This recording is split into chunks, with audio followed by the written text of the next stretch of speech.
Selama ini kita persepsinya, pemahaman kita bahwa pekerja seks itu hanya perempuan. Iya, memang Pekerja ada seks cowok, itu tapi kan belum ada di Mamuju ya. Adalah Bu. Sudah Pekerja seks laki-laki namanya PSL. Dia sebenarnya lebih banyak kepada hubungan sesama jenis.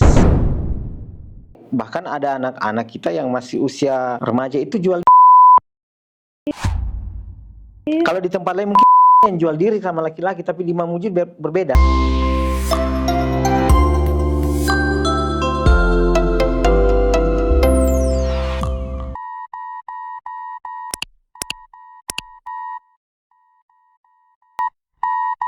Sebagai seorang pegiat LSM, sebagai seorang LSM, Anda kecewa dengan? Sangat kecewa, dan saya sering mengkritisi. Sangat kecewa. Awalnya kami bantu, karena kami anggap bahwa ini menjadi salah satu alternatif nih, jalan keluar untuk teman-teman mendapatkan pendampingan program yang jalan yang lebih terang. Iya, kami anggap bahwa akan baiklah ke depannya. Tapi ternyata dari tahun ke tahun pesertanya itu saja. Kemudian yang kedua, model kegiatannya pun sangat tidak jelas. Sangat tidak jelas. Pertemuannya dua hari, dikasih materi yang entah materinya dari entah berantah mungkin, itu sudah dianggap menyelesaikan masalah. Jadi menurut Pak Awi, setelah Pak Awi mengevaluasi program ini selama beberapa tahun, diambil kesimpulan bahwa ini sasaran targetnya nggak tercapai? Tidak tercapai. Ya mungkin secara program di instansi mereka itu ya sudah ada capaian karena ada outputnya, tapi impactnya nggak ada. Kan maunya kan seperti ini ya, ada program yang misalnya melakukan pendampingan, kemudian yang tadinya mereka 100 keinginan untuk melakukan PSK akhirnya jadi 50, akhirnya nanti dilakukan lagi, akhirnya nanti habis, akhirnya memang betul-betul tidak mau ke dunia itu lagi.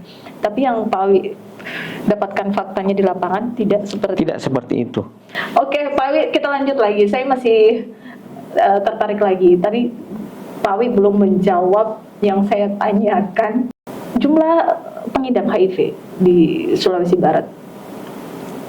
Kalau itu saya tidak memiliki data secara utuh Bu ya. Terakhir yang Pak Awi punya kira-kira tahun berapa tuh, ada 2000 berapa? Kalau dari yang disampaikan oleh pihak Dinas Kesehatan melalui media, itu ada sekitar 300-an lebih. Itu pekerja komersial atau umum? Bukan, umum semua jumlah kasus HIV. Kita belum tahu berapa jumlah misalkan pekerja seks, karena mereka tidak punya data, tidak memberikan data terpilih seperti itu kepada kami. Tapi kalau yang kami dampingi ada. Ada ya? Ada yang kami dampingi. Pekerja seks yang aktif, kemudian dia terinfeksi HIV, tapi kami dampingi. Jadi Pak Awi sampaikan bahwa kalau memang ada pelanggan pakai kondom, pakai pengaman. Jadi dia melindungi dirinya dan melindungi pelanggannya. Itu yang kami edukasikan. Karena yang kalau 300 pengidap HIV itu, dan bukan hanya PSK yang ada di dalam, berarti bisa jadi ada, maaf ya, mungkin ada bapak-bapak di luar sana. Ada, ya? Ada ibu rumah tangga, ada anak bahkan. Dan ini catatan penting Bu ya, infeksi HIV di Sulawesi Barat itu disebabkan oleh hubungan seks. Satu jalan itu? Kebanyakan di situ, hampir mungkin 90% dari akibat hubungan seks yang berisiko. Ini dipahamikah sama pemerintah selaku penanggung jawab masalah kesehatan masyarakat, bahwa ada fakta-fakta seperti ini, bahwa sudah ada ibu rumah tangga bahkan anak yang terinfeksi? Harusnya Bu, karena data itu ada di Dinas Kesehatan. Mereka punya pencatatan pelaporan yang cukup bagus. Harusnya ini disampaikan, misalkan disampaikan kepada pengambil kebijakan tertinggi. Tapi saya yakin teman-teman Dinas Kesehatan sudah punya itulah, sudah punya program yang bagus untuk program HIV, karena mereka sudah cukup apa ya Bu, sudah cukup mahir lah di program ini, sudah hampir sudah hatam sebenarnya. Hatam sekali Bu, teman-teman di sana. Nah, tinggal bagaimana upaya preventifnya ini kita harus tingkatkan. Karena upaya-upaya kuratif sudah cukup bagus. Penyediaan obat, penyediaan layanan itu sudah cukup bagus dari teman-teman Dinas Kesehatan. Tinggal upaya preventif di seluruh elemen masyarakat itu yang harus lebih ditingkatkan lagi. Termasuk mungkin di Jadi kita ini berbicara tentang prostitusi. Prostitusi itu pasti ada dua, Bu. Pekerja seksnya dan pelanggan pekerja seksnya. Pelanggan pekerja seksnya kan pasti yang punya duit. Yang punya duit, dan mereka juga, di antara mereka ini ada mungkin bapak-bapak yang punya istri di rumah, punya anak di rumah. Itu. Jadi kita tidak hanya berada menyasar pada pekerja seksnya, tapi juga harusnya kepada pelanggan pekerja seksnya. Kita edukasinya. Jadi memang agak sedikit tabu kalau kita berbicara itu di program pencegahan, karena kita terkesan melegalkan prostitusi. Jadi bingung ya. Jadi bingung. Bahasanya ya kayak dilema gitu loh. Dilema. Kayak dilema ya. Jadi kalau kita bantu untuk meluruskan, tahu-taunya nanti dibilang kita melegalkan prostitusi. Melegalkan dan mendukung. Tapi kalau kita biarkan, bisa lebih parah lagi. Sangat. Karena untuk memutihkan suatu daerah dari praktek-praktek itu agak susah kan? Iya. Karena kan maksudnya begini, kan ada usia nih. Kalau saudara-saudara kita yang PSK yang misalnya sudah berusia berumur, akhirnya dia sadar, dia kembali ke dunia masyarakat dan hidup seperti biasa. Tapi kan ada regenerasinya ya. Ada regenerasi. Iya, dan itu tidak ada tindakan untuk mencegah regenerasi ini. Akhirnya tidak habis dong. Iya kan? Betul sekali, Bu. Jadi prostitusi ini tidak akan pernah selesai. Iya kan? Tidak akan pernah selesai. Yang bisa kita lakukan hanya mencegah penularan penyakitnya, infeksi menular seksual, utamanya HIV. Hanya itu yang kita bisa lakukan. Iya, kalau untuk menekan Mamuju ini atau Sulawesi Barat ini bersih dari bebas dari itu prostitusi, saya yakin akan sangat sulit dan berat. Kita ambil contoh kota Surabaya, ditutupnya salah satu tempat lokalisasi terbesar di Asia bahkan. Kalau saya nggak salah, Bu ya. Itu dengan ditutupnya Doli dengan harapan tidak, tapi bukti apakah Surabaya bebas dari prostitusi? Kan tidak juga. Dan banyak tempat-tempat lain seperti itu, tempat lokalisasinya ditutup dengan harapan tidak lagi prostitusi, tapi ternyata dengan adanya aplikasi yang mempermudah mereka jadi cepat, justru jangkauannya lebih luas, jangkauannya lebih luas. Dan kami sebagai pelaksana program justru lebih kerepotan menjangkau mereka, karena kita tidak tahu mereka stay-nya di mana, lokasinya di mana. Kami memberikan edukasi. Iya, dan ketika PAWI tidak didukung oleh orang-orang yang pihak-pihak yang PAWI mintai dukungan itu, ketika tidak didukung tidak kecewa dan tidak mematahkan semangat. Kami tidak pernah patah semangat, Bu. Dari dulu kami tidak pernah patah semangat. Ada dukungan walaupun tidak dukungan, kami tetap berjalan. Kenapa memilih pilihan itu? Pilihan hati, Bu. Karena jadi sejarahnya sebenarnya seperti dulu Amanat Muda itu didirikan oleh 4 orang. 4 orang. Saya sebagai pengguna narkobanya. Oh, mantan. Ya. Wah, nanti kita ini mantan bagus. Maaf ya, maaf. Enggak apa-apa, Bu. Oke. Kemudian ada salah satu orang waria. Oh. Kemudian satu orang teman yang sudah mendahului kami, dia HIV positif. Kemudian satu orang pekerja seks. 2 perempuan, 2 laki-laki? 2 laki-laki.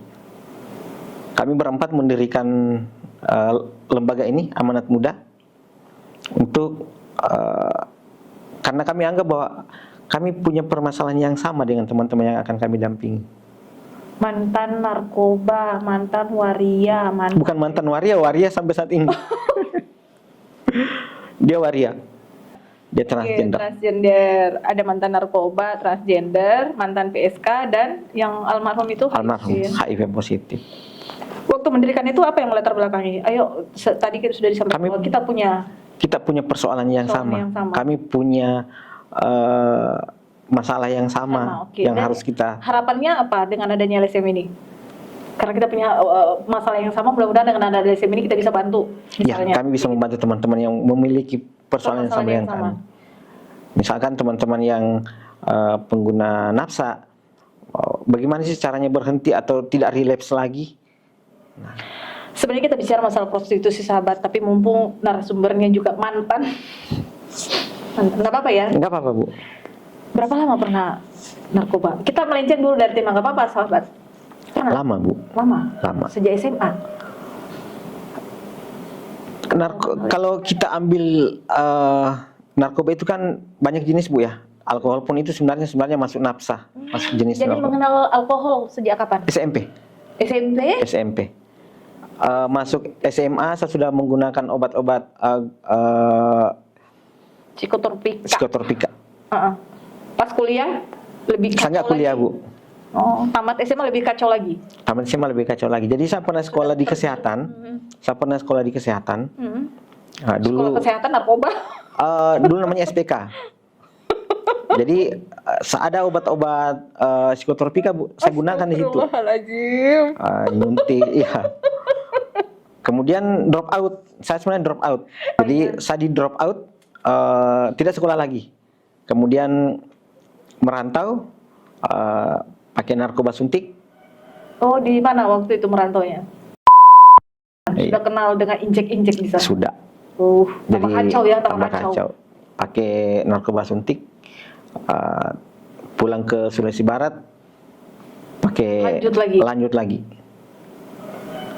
Pada saat pulang ke Sulawesi Barat, ilmu narkobanya kan semakin banyak nih, pengalaman narkobanya semakin banyak. Iya. Jadi waktu ke Sulawesi Barat mengajak lagi orang lain memperkenalkan narkoba itu Tidak kepada juga. teman-teman. Oh, tidak. Saya tidak ya? pernah memperkenalkan. Karena before teman-teman bergaul saya memang sudah kenal itu. Jadi saya memang berada di lingkungan tidak kondusif. Jadi tidak ada yang Nggak perlu ada yang saya ajak Bu. Tidak ada yang jadi Nggak perlu ada korban ya. korban. Dan narkotika, narkoba dan prostitusi itu dekat Bu, sangat dekat. Aduh. Sangat dekat. Jadi dunianya itu hari dunia kacau ya. Dunia kacau. Sudah narkoba iya. lakukan itu juga. Teman-teman pekerja seks waktu itu saya sangat belum tahu bagaimana pendampingan di situ. Tapi saya berteman dengan mereka, bergaul dengan mereka, tahu keseharian mereka seperti apa. Mabuk, menggunakan obat-obatan, Terus free sex. free sex, bahkan mereka jual diri hanya untuk mendapatkan mendapatkan narkoba. Berarti lebih berharga narkobanya daripada. Iya, itu satu kesatuan. Nggak bisa lepas sebenarnya. Jadi dia mau melakukan segala hal, yang penting dia mabuk. Penting dia mabuk. Berapa tahun Pak Wi terkungkung dalam dunia narkoba itu? Setengah dari umur saya Bu. Setengah dari Umur usianya. saya, iya. Usia sekarang? 44 tahun 44. Jadi sekitar 20 tahunan di dalam dunia itu. Gila. Kenapa? Mengawal itu kenapa? Coba-coba atau kecewa atau apa? Dijadikan pelarian kah narkoba-narkoba itu? Sebenarnya coba-coba aja sih Bu. Coba-coba ya. Pengen apa ya? Karena mungkin Pengen dibilang keren. kita berada di lingkungan pergaulan yang memang angka penggunaan satnya itu tinggi, ya otomatis kita akan ke sana. Karena faktor peer pressure juga pertemanan. Jadi lingkungan pertemanan, circle itu menentukan. Sangat jarang Bu orang-orang yang berada di lingkungan yang tidak kondusif dalam hal penyalahgunaan narkotika itu tidak akan terjerumus ke situ. Sama juga dengan prostitusi. Kalau dia bergaul dengan misalkan ada anak gadis nih Bu ya, ada anak gadis, dia bergaulnya di situ, itu sangat besar kemungkinan dia akan akan ikut juga. Waduh. Termasuk bagaimana penyalahgunaan SAT. Kalau anak perempuan yang sudah berani untuk mabuk, menggunakan narkoba, itu bisa jadi dia terlibat terjerumus ke prostitusi. Lebih besar ya. Apalagi sekarang dimudahkan dengan platform sosial media. Jadi kalau orang tua, sebenarnya kalau orang tua melarang ya anaknya bergaul, saya rasa itu cocok. Cocok Bu. Kan Pak Wi sudah merasakan bahwa saya seperti ini karena circle itu, ya. Lingkungan yang tidak kondusif. Jadi memang pola asuh harus ada, orang tua harus punya peranan penting di situ, melihat bahwa oh anak saya bergaul di sini.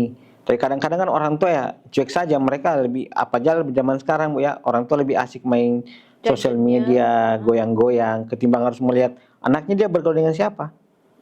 Atau kami juga pernah dapati anak ini justru terpengaruhnya lewat sosial media. Beda lah zaman kami dulu Bu, anak-anak lahir zaman tahun 80-an kan bergaulnya paling di emperan toko. Jadi bergaulnya dengan teman dan perilakunya itu dipengaruhi oleh teman itu. Ya, di teman. Nah sekarang lebih besar lagi pengaruhnya karena selain dari orang terdekat bisa juga lewat media sosial. Apa yang membuat Pak Awi akhirnya memutuskan untuk berhenti dari dunia itu, keluar dari itu? Adakah teman yang mendekati atau kapok sendiri? Itu seperti apa tuh? Dapat wahyu barangkali malam hari pas tidur, hai berhentilah. Apa yang membuat Pak Awi memutuskan untuk berhenti? Apa ya Bu? Ya berhenti aja sebenarnya. Makanya saya heran ketika ada teman-teman yang katanya terjerat dalam penyalahgunaan narkotika kemudian susah untuk keluar. Saya bilang dia tidak punya kemauan untuk keluar dari situ, nyaman di zona itu. Berarti kuncinya adalah kemauan dulu. Oke, jadi dan sebenarnya saya dipicu juga sama faktor, saya lihat ini sampai kapan sih kita harus seperti ini. Kalau kita harus tetap berada di zona ini, apa untungnya sih ada di sini? Akhirnya saya coba untuk belajar, ikut-ikut, dan kebetulan saya sebagai seorang konselor juga ikut di konselor HIV, konselor adiksi juga. Jadi banyak belajar. Oh ya sudahlah, saya harus keluar dari sini, kemudian bantu teman-teman untuk bisa keluar juga dari penyalahgunaan saat ini. Iya, anak-anakku di luar sana yang mungkin saat ini masih ada dalam pengaruh-pengaruh yang tidak baik. Mudah-mudahan juga Anda mendapatkan pemikiran yang bijaksana, yang dewasa, bahwa sampai kapan sih kalian mau begitu membuang-buang waktu kan? Iya. Terbuang waktunya dan for nothing gitu loh, untuk sesuatu yang tidak ada. Jadi jangan makin, ya kan Pak Wi? Betul. Oke, sahabat, saya masih ingat sebenarnya cerita tentang narkoba ini. Tapi Pak Awi katanya mau ke Jakarta ya? Iya. Malam ini mau berangkat ke Makassar. Pak Awi, closing statement mulai dari closing statementnya itu mulai dari sahabat-sahabat kita yang pekerja sosial, pekerja seks komersial itu, apa pesan-pesan Pak Awi buat mereka, kemudian buat adik-adik juga yang narkoba. Oh ya, sebelum closing statement Bu, ada yang lupa saya sampaikan. Jadi selama ini kita persepsinya, pemahaman kita bahwa pekerja seks itu hanya perempuan. Iya. Memang pekerja ada seks cowok, itu tapi kan belum ada di Mamuju ya? Adalah Bu. Sudah pekerja seks laki-laki namanya PSL. Jadi kita di program namanya PSP, pekerja seks perempuan, ada pekerja seks laki-laki. Jadi pekerja seks laki-laki itu dia sebenarnya lebih banyak kepada hubungan sesama jenis. Saya pikir itu PSL adanya di luar negeri. Ada lagi. Masa di Mamuju ada. Di Mamuju di Sulawesi Barat ada. Ada PSL tetapi dia sejenis. Dia PSL-nya sudah operasi atau masih tidak bentuk laki-laki utuh seperti saya. Karena kan laki-laki sekarang ada bentuk macam-macam, misalnya cowok banget kan, misal kayak Pak Awi cowok, terus ada yang waria kayak temannya, kan waria dia kewanitaan, tapi ada juga cowok yang dandanan cowok, tapi jatuh cinta sama cowok juga. Iya itu. Jadi yang ada di sini yang mana? Dua-duanya, ada yang waria, ada yang bukti. Banyak. Di sini banyak Bu. Tidak ada banyak. Wih banyak. Iya. Asli kita. Asli. Bukan dari itu, dari bukan. Orang lokal sendiri. Jadi bahkan ada anak-anak kita yang masih usia remaja itu jual diri sama. Kalau di tempat lain mungkin jual diri sama laki-laki, tapi di Mamuju berbeda. Anak laki-laki dewasa maupun masih usia anak itu jual diri sama. Usianya berapa? Masih SMA sekolah? Ada usia sekolah, ada yang sudah dewasa. Astagfirullahaladzim. Aduh. Jadi bukan hanya perempuannya Bu. Jadi persoalan prostitusi kita di Sulawesi sebenarnya kompleks sebenarnya. Hanya tidak terungkap aja keluar. Kita terkesan malu, Sulbar ini aman-aman saja. Saya masih teringat satu kata-katanya mantan Menteri Kesehatan Ibu Napsia Emboy. Bilang memang Sulbar ini suci ya, tidak ada prostitusi. Pernah Ibu Menteri bilang begitu? Pernah bilang seperti itu. Itu kayaknya, aduh nyinggung banget nih. Sulbar suci sekali ya, nggak ada prostitusi di sini. Itulah maksud saya juga berpikir seperti ini. Kalau ada sebuah nggak apa-apa disampaikan supaya ada orang di sekitar sana yang bisa memberikan perhatian. Iya. Kalau ini mungkin kita nggak tahu cara obat ini seperti apa, tapi dari apa namanya lubang-lubang lain itu dari sini bisa mengobati. Bu Menteri bilang mungkin tidak disampaikan fakta-fakta, ya kan? Iya. Akhirnya dia bilang suci banget ya. Suci banget ya Mamuju, Sulawesi Barat ini nggak ada tempat prostitusi. Terus terang ya sahabat, saya itu tadi di awal itu kalau kita berbicara tentang prostitusi di Sulawesi Barat yang saya sampaikan tadi di awal, memang pemikiran saya adalah yang saya tahu, yang saya pahami adalah yang perempuan. Nah ternyata di ujung-ujung Pauli sudah mengatakan bahwa ternyata ada juga PSL, dan parahnya PSL ini ternyata masih usia pelajar. Kenapa ada hal-hal seperti itu? Wawancarai Pak Wi? Bukan pernah wawancarai, memang kita dampingi. Oh, sudah ada Kita pendampingan? jangkau, kita lakukan penjangkauan. Astaga. Jadi kebanyakan di antara mereka ini mungkin berbeda di tempat lain, bukan di tempat lain mungkin ya mereka dibayar dengan memang untuk faktor ekonominya. Tapi kalau di Sulawesi Barat ini lebih kepada sebenarnya penggunaan satnya. Lagi-lagi Aduh. larinya ke narkoba. Karena dia mabuk, jadi dia Karena dia mau mabuk, Oh, karena dia tidak mau mabuk, punya tidak duit. punya duit, Oke. atau mau beli obat tidak punya duit, ya sudah jual diri sama Sama yang inginkan jasa mereka. iya. Jadi pada saat mereka melakukan itu mereka dalam keadaan mabuk juga. Ada yang dalam keadaan mabuk, ada yang masih dalam keadaan normal. Dan itu banyak di Sulawesi Barat. Bukan hanya di Kota Mamuju, Bu, ya, Sulawesi Barat. Sulawesi Barat, ya Allah. Kalau Pak Awi menyampaikan kepada mereka untuk, ayo adik-adik sayang sini berhenti. Ada tanggapan mereka apa itu kira-kira? Mereka tertutup, Bu. Sebenarnya di Mamuju ini tertutup. Dia bahkan bilang, wah, saya tidak seperti itu. Kan kalau melakukan pendampingan itu yang Pak Awi jangkau. Kita melakukan pendampingannya yang penggunanya, misalkan nih, katakan teman-teman. Oh, jadi Ya, kita edukasi. Oke. Jadi kalau misalkan ada istilahnya, ya ada lekonnya, ya, sudah pakai harusnya pakai kondom ya, pakai alat pengaman, alat pelindung biar tidak tertular. Jadi Pak Awi itu komunikasinya sama pengguna jasa-jasa PSL ini. Iya, karena PSL kalau ada juga sih PSL-nya, Bu, tapi yang usia dewasa. Kalau yang masih remaja itu agak tertutup. Belum Pak Awi dapat di mana mereka. Banyak sih, Bu. Sudah ditahu. Kami Tapi sudah kenapa tahu. tidak lakukan pendekatan kepada mereka? Agak sulit kalau di usia remaja, Mereka tidak mengakui itu. tidak mengakui. Tapi Pak Awi tahu bahwa Kami tahu. itu mereka Iya. lakukan berdasarkan pengakuan dari pemakai jasa Iya, bahwa si ini si itu. iya. Tapi kalau Pak Awi tanya ke mereka, mereka tertutup. Tertutup. Tapi kalau yang dewasa, bahkan yang dewasa pun kadang-kadang masih tertutup. Tapi ya sudah ada beberapa yang kita sudah dampingin. Ya memang selain mereka mungkin sudah nyaman mendapatkan kepuasan di situ, dapat duit juga. Jadi ya mungkin orientasi seksnya juga sudah berubah. Ya, ini orientasi seks mereka sudah berubah. Saya sedih sekali. Ya, saya cuma ingin menyampaikan, mudah-mudahan di luar sana kalau memang ada adik-adik saya yang lihat, anak-anak saya yang lihat ini podcast yang mungkin belum terlalu jauh terjerumus, dekat kepada orang tua. Kalau masih ada ayah dan ibu, dekati orang tua kalian, kemudian mudah-mudahan terbuka pemikiran, itu bukan jalan yang baik. Oke Pak Awi, silakan closing statement. Iya, jadi tidak ada seorang anak perempuan yang lahir ke dunia ini, Bu, yang bercita-cita menjadi seorang pekerja seks. Tapi mungkin karena keadaan, kondisi, dan faktor-faktor tertentu sehingga mereka berada di situ. Mereka punya hak yang sama dengan kita. Mereka punya hak yang sama dengan kita, Bu, tapi mereka berada di tempat yang mungkin dianggap sebagian besar masyarakat salah.